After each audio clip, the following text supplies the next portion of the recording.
On the morning of March 24, 2015, Germanwings Flight 9525 departs Barcelona for Düsseldorf at 9 a.m. with 150 people on board, cruising at 38,000 feet. At 9:27, the crew contacts Marseille en route control center. At 9:30, they confirm their clearance. Everything seems normal. Marseille, Germanwings 9525. Flight level 3A. But at 9:31, the aircraft begins a sudden, unexplained descent, dropping from 38,000 feet to 30,000 feet within minutes. Air traffic control calls at 9:32. Silence. Germanwings Marseille, confirm what cruising altitude you're cleared for. Germanwings, this is Marseille. Come in, please. Another attempt at 9:34. Nothing. Between 9:35 and 9:39, multiple distress calls go unanswered as the plane continues its descent. At 9:40, radar contact vanishes at around 6,000 feet. At 9:41, it crashes into the French Alps at full speed. What really happened on March the 24th, 2015?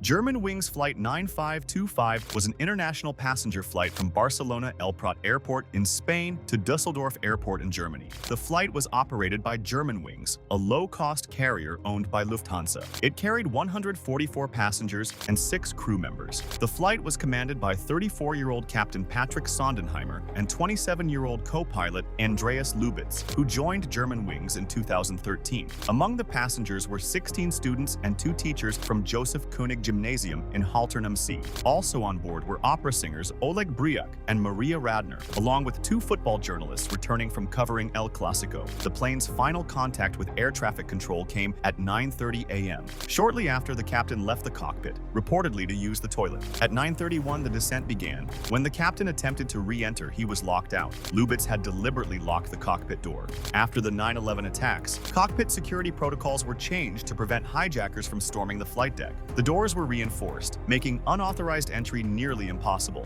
Lubitz exploited this security feature. Even though a keypad outside the cockpit could normally grant access, he set the door control to lock, overriding emergency codes and preventing the captain from getting back in. At 9:39, the cockpit voice recorder captured violent blows on the door as the captain desperately tried to break in. But the door, designed to resist forced entry, held firm. The plane continued its rapid descent. In the final moments, passengers and crew realized what was happening. At 9:41, it crashes into the French Alps at full speed. No one survived the crash. The plane was completely destroyed. The debris field vast, but the pieces of the craft small.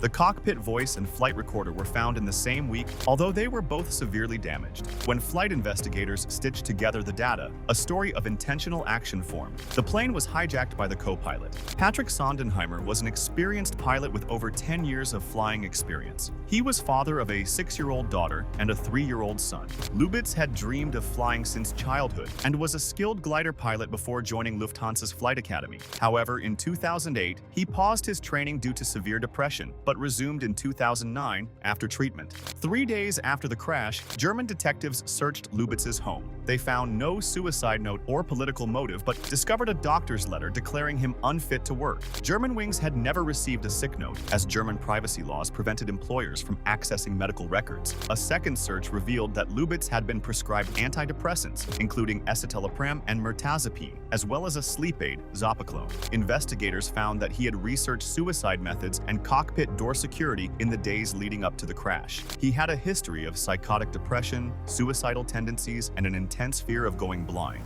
which he believed would end his flying career. This fear drove him to plan the deliberate crash of Flight 9525. Following the tragedy, aviation authorities implemented new rules requiring at least 2 authorized crew members to be in the cockpit at all times. However, by 2017, this rule was dropped. By 2017, Lufthansa had paid 75,000 euros to the family of each victim, along with 10,000 euros in pain and suffering compensation for each close relative. But no amount of money could replace what was lost. If you want to watch 20-year-old Malone Lamb, 230 million crypto heist, click at left side, and North Korea's most famous escape, click at right side.